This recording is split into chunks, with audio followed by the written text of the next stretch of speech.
Hello mga ka-news ko, instant millionaire ang isang nag-repost at nag-follow kay Mr. Beast. Isang Pilipina ex-user or dating Twitter ang lumabas bilang isa sa mga mapalad na nanalo ng $25,000.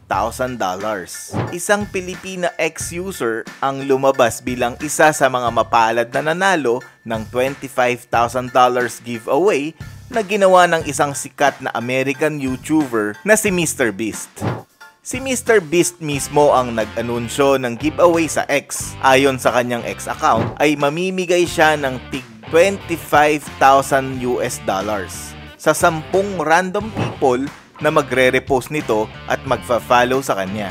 Sa kabuuan ay namigay si Beast ng $250 para sa isang giveaway na tinawag niyang for fun lang.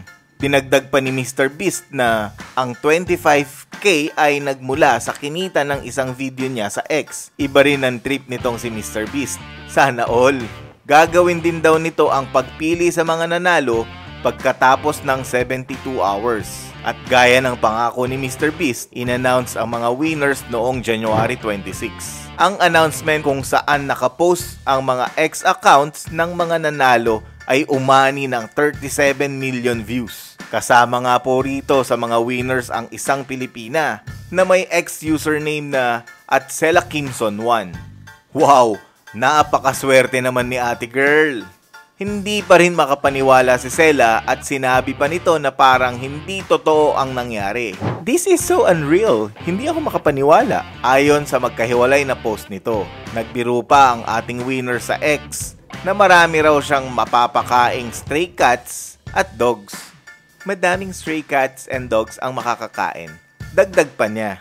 Samantala, kasulukuyang binabaha ang X account ni Sela ng mga congratulatory messages at paghingi ng tulong pinansyal, habang ang iba naman ay nagsasabing bekene men at sana all.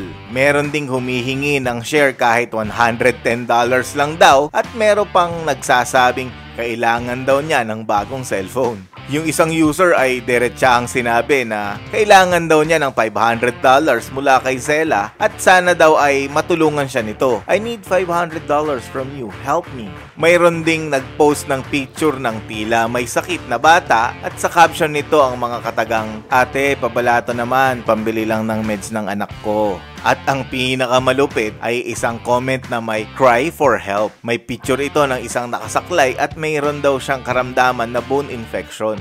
Kasama sa post nito ang detalye ng bank account, cellphone number at ang tinatarget na halaga na gagamitin di umano sa isang operasyon. Wala namang napansin na reply itong ating winner sa mga paghingi ng tulong sa kanya. Dahil na rin pagsusumain ng lahat ng request na ito ay kulang pa ang perang napanalunan niya. Ano ang masasabi nyo rito mga ka-news ko? I-comment mo na yan and don't forget to follow, like, and subscribe para sa mga latest ganaps.